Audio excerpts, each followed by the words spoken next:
Hi, and welcome back to Football Made Simple. We are back with the tactical analysis of the Premier League encounter between two teams who will be hoping to get their hands on silverware come the end of the season. Lampard's New Look side and Klopp's team clashed at Stamford Bridge, and in the end, the match ended 2-0 to Liverpool thanks to goals by Mane, whilst Christensen was sent off for Chelsea.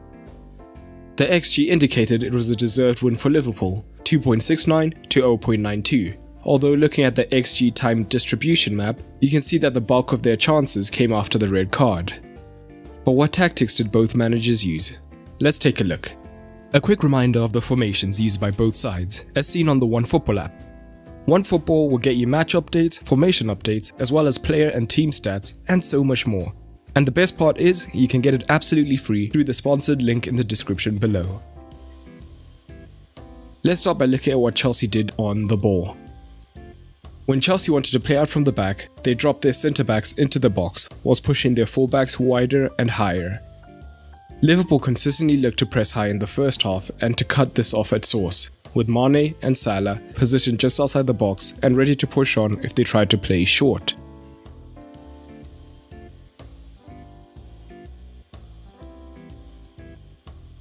Jorginho was tied up by Firmino, who stayed deeper, and whenever Kovacic dropped deeper in these situations to form the double pivot, Keita or Henderson would be ready to push high onto him.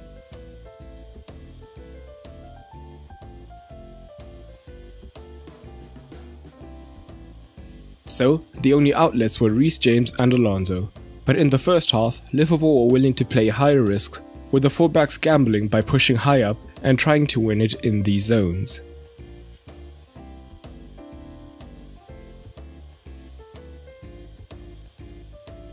For the most part, their presses were successful, even before the sending off, with a much lower passes per defensive action, but of course, the red card did distort these figures.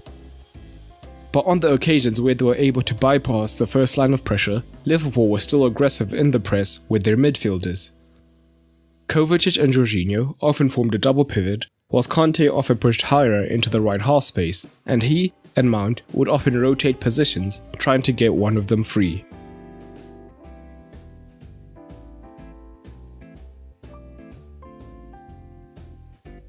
Keita on the right was often keen to follow Kovacic into these deeper areas, and Havertz would look to drop deep into the pocket of space created from his centre-forward position to try and get the ball. This was aided because Werner would push from the left into the half space, which would prevent the centre from tracking him into the deep regions.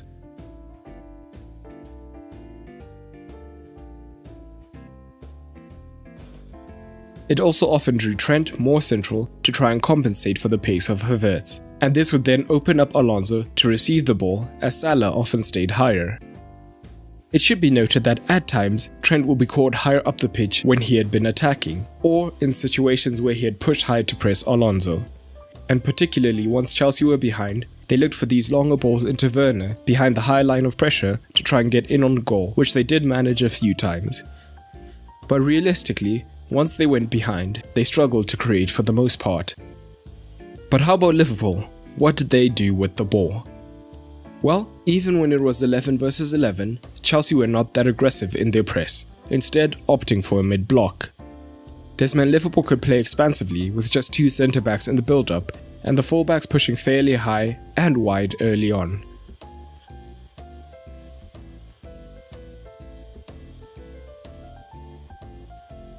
Lampard may have opted for more of this 4-5-1 shape in defence so that his wide men could keep their eyes on the Liverpool fullbacks who are key, because pressing with the front three would have only caused an overload in the wide regions.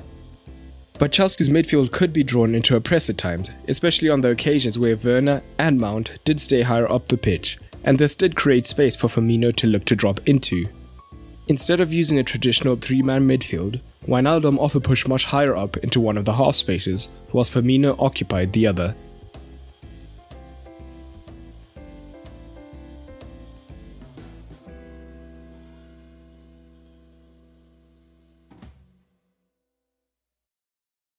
Alternatively, Firmino stayed high as a centre-forward, then Salah would move into the half space.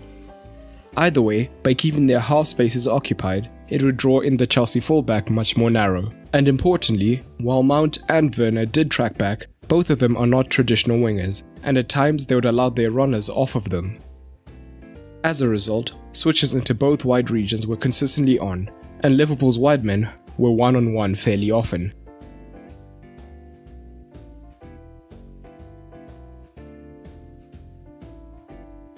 This was only exacerbated once Chelsea were down to 10 men, as initially they switched to somewhat of a 4-3-2 shape with Mount and Havertz high. This naturally meant that the wide regions were free, and the fullbacks, knowing that there was less threat in behind, were able to camp higher up the pitch.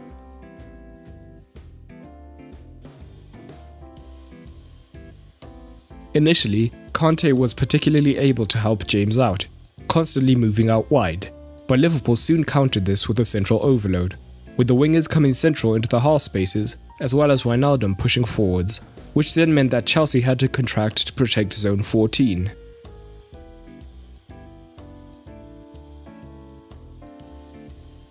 So when the ball would be switched and the men were isolated wide, it created more space in the half spaces as the fullbacks move out towards the ball. We see shades of this in Mane's goal.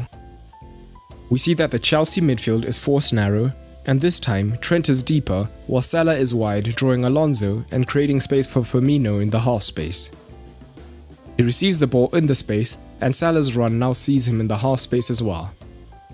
On the far side, Mane made his run into the box from the half space, and Robertson can back up the play due to less threat in behind him in the wide regions. The cross comes in, and Mane finishes well. Overall, it's hard to assess the match as so much was turned by Christensen's red card and a Kepa error that's hard to account for. The first half was fairly even, with few chances created, but the second half was only ever going to end one way. But what did you make of the match? Any other tactics you noticed? A quick note, I mostly covered the parts where the match was 11 versus 11, as it was a better showing of the manager's intentions. But what else did you note, particularly when it was 10 versus 11? A shout out to everyone who's been able to support Football Made Simple on Patreon. If you want early access to content and exclusive content, head on over to patreon.com/footballmadesimple and you could help to support the channel.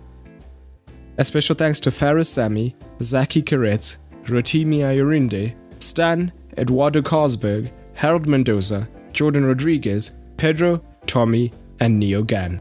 But that's all for today, and remember, keep it simple.